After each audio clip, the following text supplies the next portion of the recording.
News 18 के दर्शकों को नमस्कार। मैं हूं आपके साथ पूजा सचदेवा।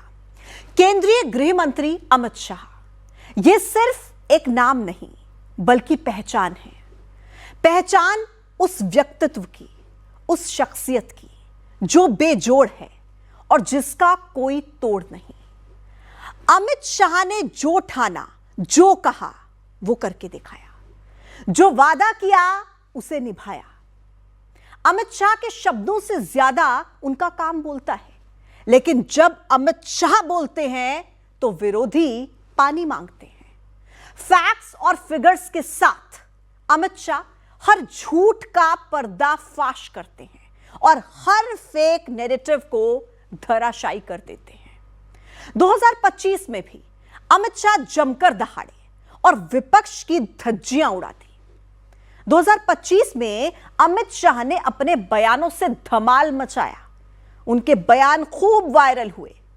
अमित शाह ने हर मुद्दे पर विपक्ष के प्रोपेगेंडा को एक्सपोज किया, जिससे अमित शाह 2025 के शहंशाह बने।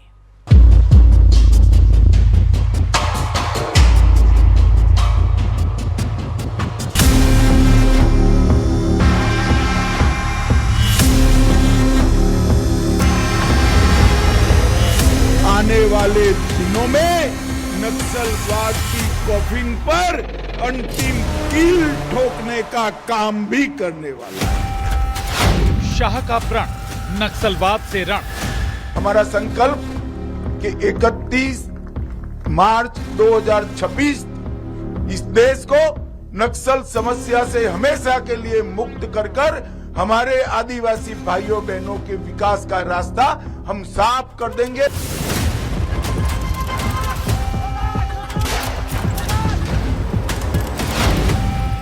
टूटा सब्र, लाल आतंक की खोदी कब। कोई सीज फायर नहीं, सरेंडर करना है तो सीज फायर करने की जरूरत ही नहीं है। घुसपैठ पर प्रहार, देश से होंगे बाहर। हम इस देश में से एक एक घुसपैठिए को चुन चुन कर बाहर निकालेंगे। पीओके की लड़ाई, शाह ने कसम दोहराई। पाक ऑक्युपाई कश्मीर आपने दिया था, मगर लेने का काम भारतीय जनता पार्टी की सरकार ही करेगी और कोई नहीं। शाह की ललकार, ऑपरेशन सिंदूर पर हुंकार। उरी में हमला हुआ, हमने सर्जिकल स्ट्राइक किया। पुलवामा में हुआ, एयर स्ट्राइक करा और पहलगाम में हमला किया। 100 किलोमीटर अंदर जाकर 9 अड्डों और 100 से ज्यादा आतंकवादियों को समाप्त। भगवा आतंक का प्रोपेगेंडा, विपक्ष का एक्सपोज एजेंडा। मैं आज दुनिया के सामने, देश की जनता के सामने गर्व से कहता हूं कि हिंदू कभी टेररिस्ट नहीं हो सकता। वोट चोरी पर वार, निशाने पर गांधी परिवार। भाई तो तब तो ये मतदाता सूची बहुत अच्छी होती है, तब से नए कपड़े पहनकर आप शपथ ले लेते हो। वंदे मातरम पर चर्चा, शाह ने खोला कांग्रेस का पर्चा। वंदे मातरम का विरोध आज भी जवाहरलाल नेहरू से लेकर आज के कांग्रेस के नेतृत्व तक कांग्रेस के खून के साथ।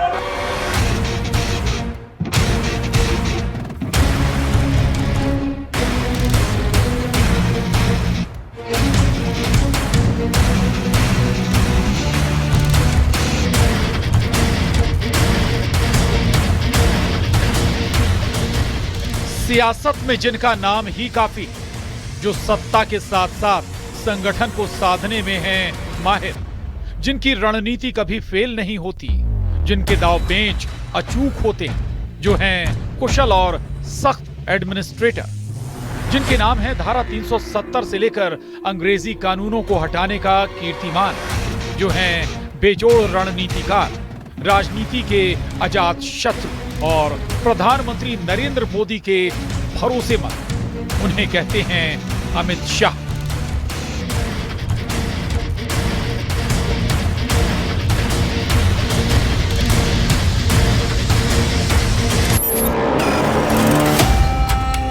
आपकी मुंसफी से संसद नहीं चलेगी।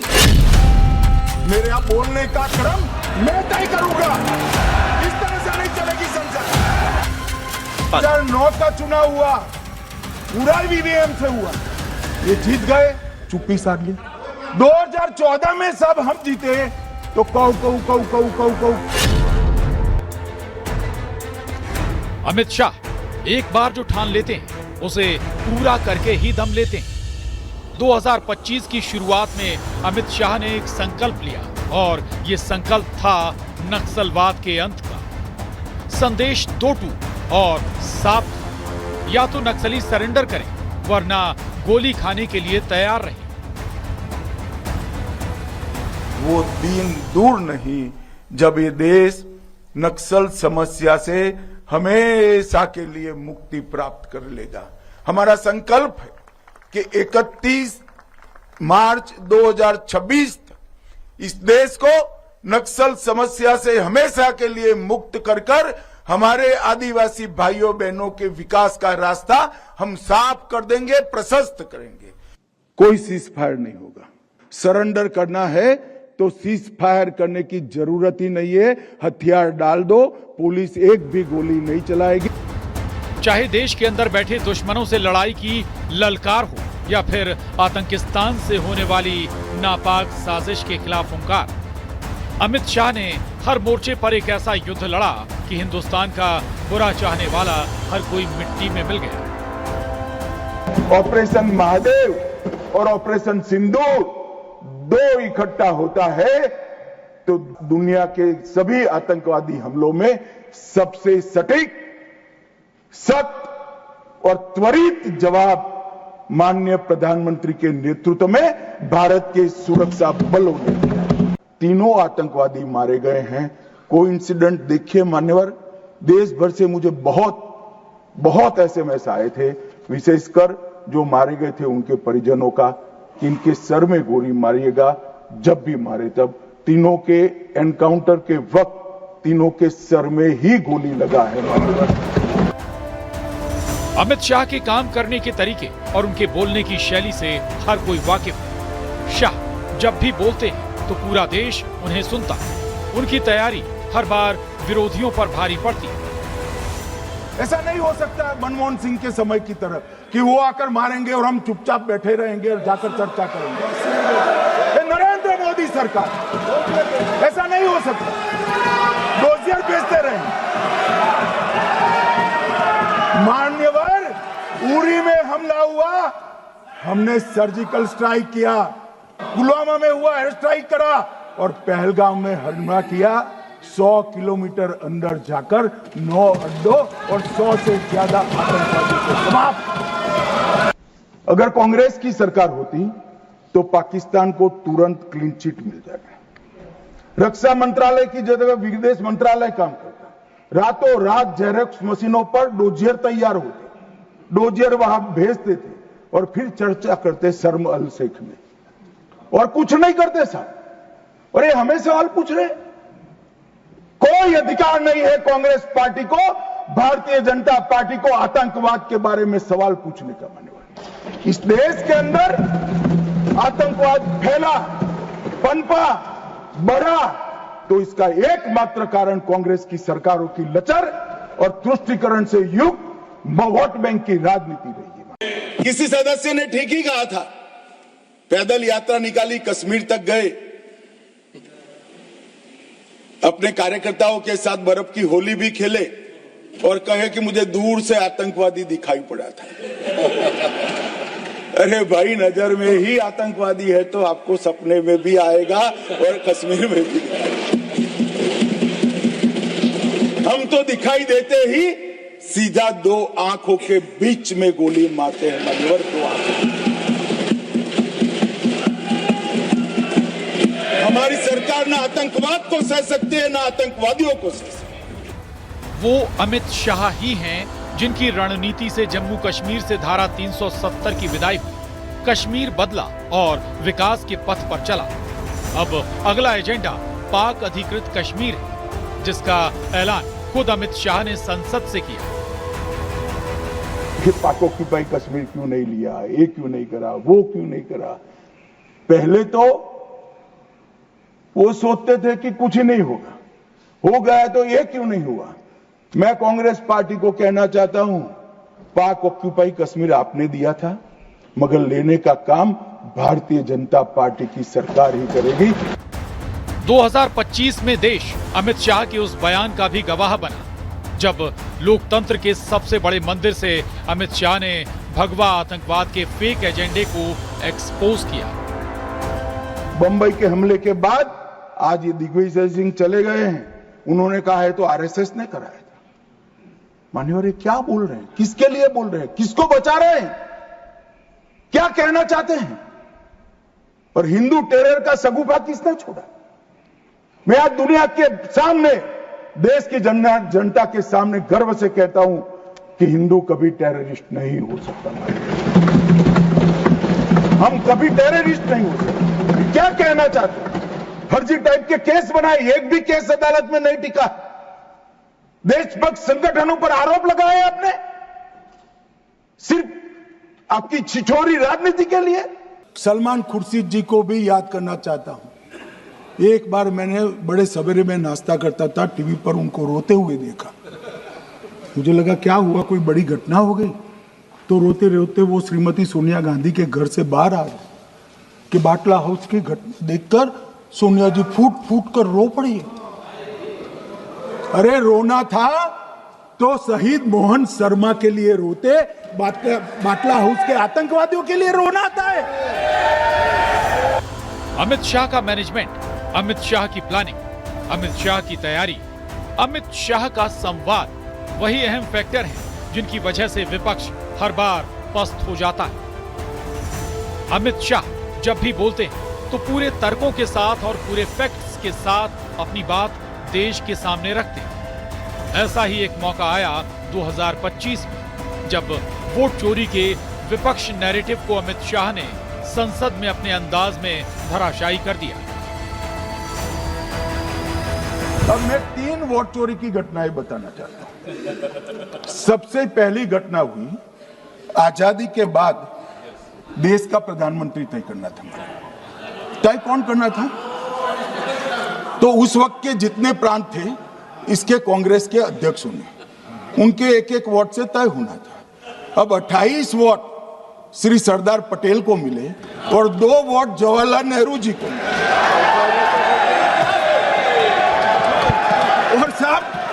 और साहब प्रधानमंत्री जवाहरलाल जी बने। मान्यवर, दूसरे प्रकार की वोट चोरी और नैतिक तरीके से चुनाव जीता, ऐसी वोट चोरी भी भूतकाल में एक बार हुई थी। श्रीमती इंदिरा गांधी रायबरेली से चुनी गई। इलाहाबाद हाईकोर्ट में श्री राजनारायण पहुंचे कि चुनाव नियमों के अनुसार नहीं हुआ। इलाहाबाद हाईकोर्ट ने ये तय कर दिया कि श्रीमती गांधी ने उचित तरीके से चुनाव नहीं जीता है, हम इसको रद्द कर दें। मान्यवर, ये भी वोट चोरी थी, बहुत बड़ी वोट चोरी थी। और उसके बाद में क्या हुआ? उसके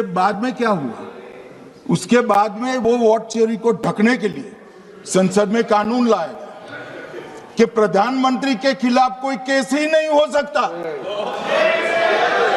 तीसरी वोट चोरी का प्रकार मैंने बताया था कि योग्यता नहीं है और मतदाता बन जाना। अभी एक वाद पहुंचा है, वाद मतलब डिस्प्यूट पहुंचा है दिल्ली की सिविल अदालत में। उसमें डिस्प्यूट ये है कि सोनिया गांधी जी इस देश की नागरिक बनने से पहले मतदाता बने। विपक्ष के नेता ने जो प्रेस कॉन्फ्रेंस में कहा कि मतदाता सूची ठीक नहीं है, इसको सुधार करना चाहिए। तो भाई, गहन पुनर्निरीक्षण क्या है? एसआईआर क्या है? मतदाता सूची का सुधार करने की प्रक्रिया है, और वो कर रहे हैं तो भी विरोध कर रहे हैं। पुरानी मतदाता सूची कर रहे हैं तो भी विरोध कर रहे हैं। भाई, मतदाता सूची पुरानी हो या नहीं, आपका हारना तय है। 2025 में एक बार फिर अमित शाह के नाम बड़ी चुनावी जीत की उपलब्धि भी हासिल हुई। शाह की रणनीति ने बिहार में महागठबंधन को ऐसी पटकनी दी कि एनडीए की सीटें 200 पार पहुंच गई। अमित शाह ने बिहार में 36 रैलियां की, इनमें से करीब सारी सीटों पर एनडीए की जीत हुई। गृह मंत्री अमित शाह का स्ट्राइक रेट 92% से ज्यादा का रहा। यानी अमित शाह की बातों पर न सिर्फ पार्टी के कार्यकर्ताओं और बागियों को भरोसा है, बल्कि जनता को भी उनकी बातों पर कितना विश्वास है, इसका रिफ्लेक्शन बिहार चुनाव में देखने को मिला। बिहार की शानदार जीत के बाद अमित शाह ने दावा भी कर दिया कि अगला नंबर बंगाल और तमिलनाडु का है। एसआईआर का विरोध करोगे तो बिहार की जगह बंगाल और तमिलनाडु में भी साफ। मान्यवर, इस 140 करोड़ की जनता का जनादेश ईश्वर का आदेश होता है। हमारे यहाँ तो कहते हैं ना कि जनता ही जनार्दन है, तो जनता का फैसला श्री कृष्ण का फैसला होता है, जनार्दन का फैसला। और वो जनता के फैसले को ये लोग वोट चोरी इस तरह की भाषा का प्रयोग करते हैं। जनता देख रही है, जनता आंख मूंद कर नहीं बैठी। ये 200 बार भी बहसकार करेंगे, एक भी अवैध घुसपैठियों को इस देश में हम वोट नहीं देंगे। ये हमारे एनडीए का पॉलिसी है मान्यवर। डिटेक्ट मतलब ढूंढो, डिलीट करो, मतदाता सूची में नाम काटो और उनको डिपोर्ट करो। हम संवैधानिक प्रक्रिया कर डिटेक्ट, डिलीट और डिपोर्ट ये पूरा करेंगे। मैंने इतने सारे आरोप करे श्री जवाहरलाल नेहरू पर, इंदिरा गांधी पर, इनके पिताजी पर, सोनिया जी पर, तब भागते तो लाजिम था। ये घुसपैठियों को लिए भाग गए। चुनाव सुधारों पर चर्चा के दौरान अमित शाह ने अपने तर्कों से विपक्ष की झूठ वाली पॉलिटिक्स की हवा निकाल दी। चुनावों में हार के बाद ईवीएम का रोना रोने वाले विपक्ष को अमित शाह ने बेदम कर डाला कि हम 2014 के बाद एक भी चुनाव नहीं हारे। छत्तीसगढ़ में 18 में हारे, राजस्थान में 18 में हारे, मध्य प्रदेश में 18 में हारे, तेलंगाना में हम जीत नहीं पाए, बंगाल में भी हम हारे। भाई तो तब तो ये मतदाता सूची बहुत अच्छी होती है, तब से नए कपड़े पहनकर आप शपथ ले लेते हो। 2009 का चुनाव हुआ, पूरा ईवीएम से हुआ, ये जीत गए, चुप्पी साध ली। 2014 में सब हम जीते तो कौ चालू। वोट चोरी पर चर्चा के दौरान एक वक्त ऐसा भी आया जब अमित शाह ने विपक्ष को अपने अंदाज में संसदीय मर्यादा का पाठ भी पढ़ाया। साथ ही ये भी बता दिया कि बीजेपी क्यों चुनाव जीतती और कांग्रेस हर बार क्यों हार का रिकॉर्ड बनाती। विपक्ष के नेता महोदय कहते हैं कि पहले मेरी बात का आप जवाब दीजिए, मैं सुनना चाहता हूं। आपकी मुंसफी से संसद नहीं चलेगी, मेरे आप बोलने का क्रम मैं तय करूंगा, इस तरह से नहीं चलेगी संसद।